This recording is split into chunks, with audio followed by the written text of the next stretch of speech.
Hello guys, WhatsApp. कैसे हो सभी? अच्छे हो?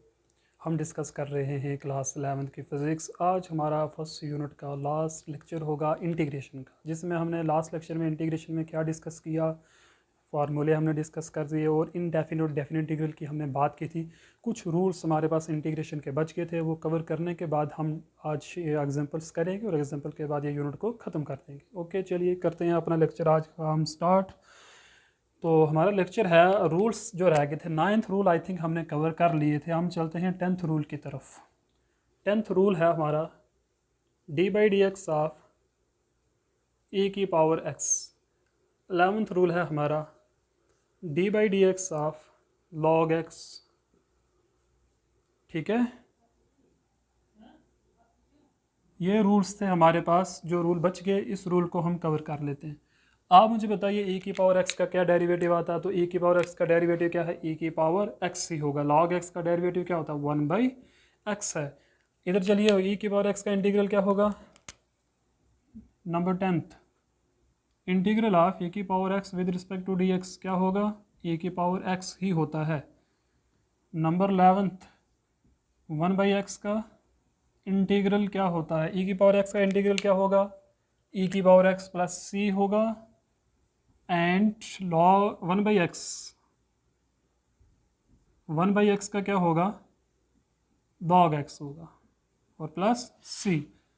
इसका एंटी डेरिवेटिव ये खुद होता है, इसका एंटी डेरिवेटिव लॉग एक्स होगा। तो ये थे हमारे पास कुछ रूल्स बच गए हैं, वो मैंने आपको बताया नहीं है। जैसे हमारे बात अगर करें तो 10 का डेरिवेटिव क्या होता है, कुछ डेरिवेटिव्स हमने छोड़ दिए, वो थोड़े आपके लिए अभी तक क्लास 11th के अंदर फिजिक्स के अंदर आपको यूज़ नहीं होने वाले। मैथमेटिक्स के अगर बच्चे हैं तो आप वो पढ़ सकते हो। मैथमेटिक्स के अंदर ये रूल इंपॉर्टेंट थे जो मैंने आपको सिखा दिए। अब हम क्या करेंगे, एग्जाम्पल्स डिस्कस करेंगे। पहले हम बात कर लेते हैं example based on indefinite integral. 3-4 example हम इसके ऊपर डिस्कस करेंगे, इनडेफिनिट इंटीग्रल्स। बड़े ध्यान से आपने देखना है, जो मैं समझाऊंगा आपने समझना है। एक चीज़ मैंने अभी तक छोड़ दी है, वो मैं आपको पहले सिखा देता हूँ। देखिए, डिफरेंशिएशन के अंदर चेन रूल था, बट यहाँ पर चेन रूल नहीं है। फॉर एग्जांपल आपको ये क्वेश्चन आ जाता है A x plus B. Okay, A x plus B का आपको इंटीग्रल निकालना है with respect to D X. देखिए, यहाँ पर भी वही बात है, जो यहाँ पर है उसी का फंक्शन यहाँ पर होना चाहिए, बट यहाँ पर ऐसा नहीं है। उस वक्त ये कहता है इसका इंटीग्रल क्या होगा, कुछ मुश्किल नहीं है। इसका इंटीग्रल क्या करिए आप, यही होगा, ए एक्स प्लस बी ही होगा। बट जो भी एक्स की जगह होगा, एक्स के साथ जो होगा, जैसे ए है तो आप क्या कर दीजिए, ए से डिवाइड करना है आपको। ये बात आपने याद रख लेनी है। यहाँ पर हमारे पास चेन रूल तो नहीं है, बट ये वाला रूल यहाँ पर वर्क करता है। ओके, समझ में आ गया आपको मैंने क्या कहा है? अच्छा, इसी के साथ एक जुड़ा हुआ है, मैं बताता हूँ आपको एक रूल।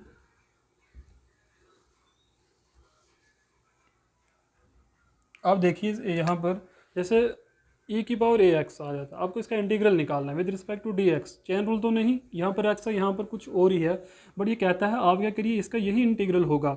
अब जो एक्स के साथ है उससे आपको क्या कर देना है, डिवाइड और प्लस सी लिख लेना है। ठीक है, ऐसे मुझे बताइए, अगर ये है ए एक्स प्लस बी की पावर एन आ जाता है, हमने तो एक्स की पावर एन का रूल पढ़ा, बट यहाँ पर तो कुछ और हो गया। तो लगाइए वही रूल एक्स की पावर एन का, इस पूरे को फिलहाल एक्स मान लो, तो क्या आएगा, a x plus b n plus one, और डिवाइड में भी क्या आ जाएगा, एन प्लस वन आ जाएगा। बट x के साथ क्या है यहाँ पर a, तो a से आपको क्या कर देना है, डिवाइड कर देना है। ये रूल थे 2-3, मैंने आपको वो भी सिखा दी। अब हम पूरी तरीके से तैयार हैं इन क्वेश्चंस को करने के लिए, example based on indefinite integral. तो चलिए मैं फर्स्ट एग्जाम्पल की बात करता हूँ। एग्जाम्पल नंबर 1, क्वेश्चन आ जाता है find the integral of, examples हम देख लेते हैं, x cube plus cos x plus 10। क्या है, x cube plus cos x plus 10। अब मुझे बताइए क्या ये डेफिनेट है या इनडेफिनेट है। तो स्टूडेंट यहाँ पर लिमिट्स नहीं है, तो इट मीन्स कि इनडेफिनेट इंटीग्रल की बात हो रही है। अब इसको कैसे सॉल्व करें, यहाँ पर इसको कैसे सॉल्व करेंगे, सम रूल लगाएंगे, क्योंकि हर एक के बीच में क्या आ रहा है, हमारे पास प्लस प्लस आ रहा है। तो इसका सोल्यूशन क्या होगा, देखिए यहाँ पर हम सबसे पहले स्टेप में क्या करेंगे, हर एक का इंटीग्रल अलग अलग कर लेंगे, इस तरीके से, इस तरीके से, और यहाँ पर क्या आ जाएगा, इस तरीके से। अब क्या होगा, यहाँ पर, यहाँ लगाइए एक्स की पावर एन का फार्मूला, तो वो क्या कहता है, जो भी पावर है बड़ी बढ़ा दो, बड़ी पावर से क्या कर दो, डिवाइड कर दो। अब हर एक के साथ आपको कांस्टेंट ऑफ इंटीग्रेशन लिखने की ज़रूरत नहीं है, ये ना हर एक के साथ सी सी सी सी लिखना स्टार्ट कर दो, ऐसा नहीं है। आप फाइनल आंसर के साथ सी लिख देना, एक सी काफ़ी है हमारे लिए। कास का इंटीग्रल क्या होगा, अभी हमने फाइंड किया साइन होता है। कॉस का इंटीग्रल सॉरी क्या होता है हमारे पास, कॉस का इंटीग्रल साइन ही होता है बट प्लस का साइन होता है। आई थिंक आप चेक भी कर लेना। प्लस यहाँ पर देखिए 10 कांस्टेंट है, बाहर आ जाएगा, अंदर क्या बचेगा, कुछ नहीं, तो उसका इंटीग्रल क्या होगा, जो डी के आगे है तो वो क्या है x, और यहाँ पर आप क्या लिख दो c, ये आपके पास क्या आ गया, इंटीग्रल आ गया सॉल्व होके। ठीक है, I will check it. Sine का कॉस्ट का इंटीग्रल साइन ही होता है। ओके, तो ये थी हमारे पास फर्स्ट एग्जांपल। चलिए सेकंड एग्जांपल की बात कर रहे थे। सेकंड एग्जांपल, चलिए सेकंड एग्जांपल हम स्टार्ट करते हैं। अच्छी सी एग्जांपल हम ले लेते हैं जो हम जल्दी सॉल्व कर लें। जैसे हमारे पास है integral 1 divide by x plus x आ गया with respect to D x. तो आपने बीच में प्लस है तो क्या कर दो, यहाँ पर क्रॉस मल्टीप्लाई मत करना, आप बीच में प्लस है तो अब अलग अलग कर दो इंटीग्रल। तो क्या आ जाएगा सोल्यूशन में, 1 बाई एक्स का इंटीग्रल अलग प्लस एक्स का इंटीग्रल। 1 बाई एक्स का भी हमने सॉल्व किया, लॉग एक्स होता है, और इसका भी मैंने आपको बताया था फार्मूलों के अंदर, यह आता है X square plus divide by 2 plus C constant of integration. ये होगी दो एग्जांपल। और एग्जांपल है जो भी है आप देखते रहिए, आप सॉल्व करिए, मैं आपको दे दूंगा सॉल्व करने के लिए, बस ये रूल आपको लगाने, एक एग्जांपल मैं आपको करवाना चाहता हूँ, वो बड़ी इंपॉर्टेंट एग्जांपल है प्रोडक्ट रूल की। तो बाकी देखिए सम रूल की थी, यहाँ माइनस होगा तब भी ऐसे ही वर्क होगा। तो एक एग्जांपल हम कर लेते हैं किसकी, सम रूल की, सॉरी हम कौन सी एग्जांपल करेंगे, प्रोडक्ट रूल की। यहाँ पर देख लो, प्रोडक्ट रूल लगाने से पहले मैं आपको फार्मूला बता देता हूँ, आपने ये याद रखना है। आई लेट क्या है, इसका मतलब ये नहीं आई को लटा दो, ओके, आई को लटाना नहीं है आपने ये रूल है, मैं आपको बताता हूँ आई लेट का मीनिंग क्या होता है। ये कहता है आई का मतलब होता है inverse trigonometric ratios, trigonometric ratio inverse होते हैं, अभी अपने पढ़े नहीं होंगे, पढ़ोगे आगे क्लास में। इसका मतलब होता है लॉग। ए का मतलब क्या होता है, अलजबरा, यानी अलजब्रिक जो होंगे जिसमें एक्स की टर्म ज़्यादा आएंगे, अलजब्रिक जो होंगे जैसे एक्स क्यू प्लस। टी का मतलब क्या होता है, ट्रिग्नोमेट्री, सिंपल ट्रिग्नोमेट्रिक रेशियोज जो है हमारे पास। एंड फाइनली ई का मतलब क्या होता है, एक्सपोनेंट।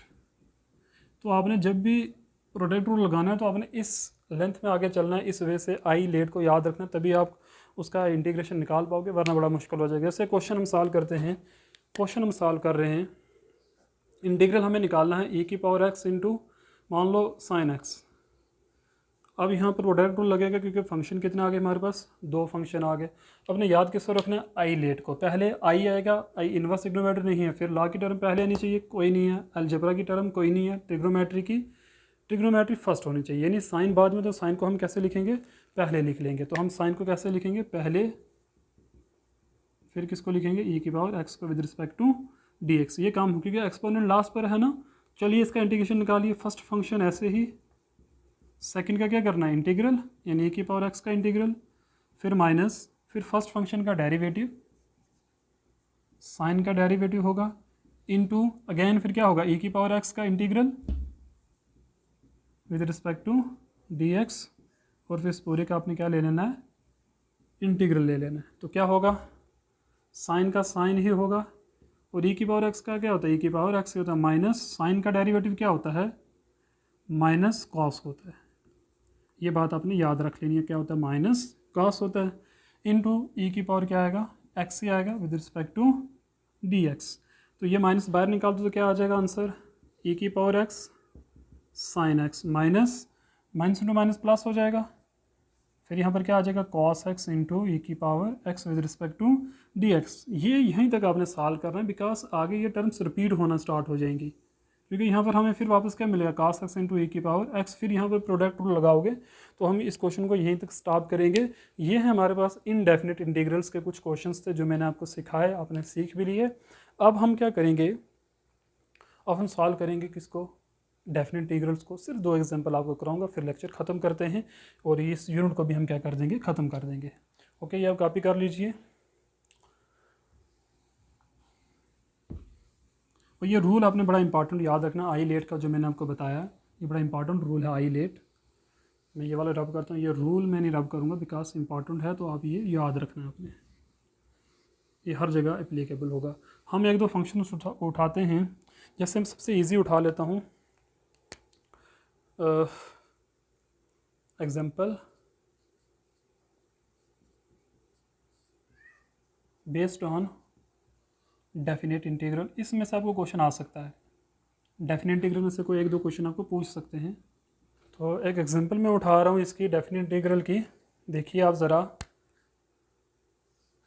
साइन एक्स ले लेते हैं, इजी ले लेते हैं साइन एक्स, और इसकी लिमिट कहाँ से कहाँ है, मान लो ये है π/2 और π/4 से π/2 तक है। तो इसका हमें आंसर बताना है, ये डेफिनेट इंटीग्रल, क्योंकि यहाँ पर ये आपका a और ये क्या आपका b है। चलिए इसको सॉल्व करते हैं। तो साइन का इंटीग्रल क्या होता है, कॉस माइनस कॉस होता है ना, ये याद रखना आपको, साइन का इंटीग्रल क्या होता है, माइनस कॉस होता है। ठीक है जी,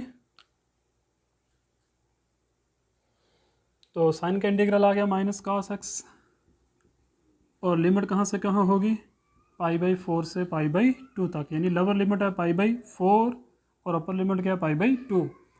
अब यहाँ सी लिखने की ज़रूरत नहीं है क्योंकि डेफिनेट है, माइनस कॉमन निकाल लो, ये ऐसा आ जाएगा। अपर लिमिट डालो एक्स की जगह, क्या आएगा cos π/2, फिर माइनस cos एक्स से क्या आएगा π/4, यानी upper limit minus lower limit, minus cos 90 degree, π/2 की पाई बराबर होता है 180 डिग्री के, तो π/2 कितना हो जाएगा 90 डिग्री के, π/4 कितना हो जाएगा 45 डिग्री के, π/3 कितना होता है 60 डिग्री के, π/3 हो गया 60 डिग्री, π/6 होता है 30 डिग्री के बराबर। ये रेशियो आपको याद रखनी है। तो इसको सॉल्व करिए, cos 90 डिग्री कितना होता है 0, माइनस cos 45 कितना होता है 1/√2, तो माइनस को अंदर मल्टीप्लाई करिए तो क्या आएगा प्लस 1/√2। तो ये है आपके पास डेफिनेट इंटीग्रल की वैल्यू आ गई है। अब बाकी एग्जांपल आप करिए सॉल्व, ठीक है। मैंने यहाँ तो आपको समझा दिया, एक मैंने डेमो भी दे दिया एग्जांपल का, अच्छे से किस तरीके से निकाला जाता है। बाकी कुछ नहीं करना, लिमिट को आपको पुट करना और आपको आपके आंसर मिल जाएंगे। Okay student, thank you very much.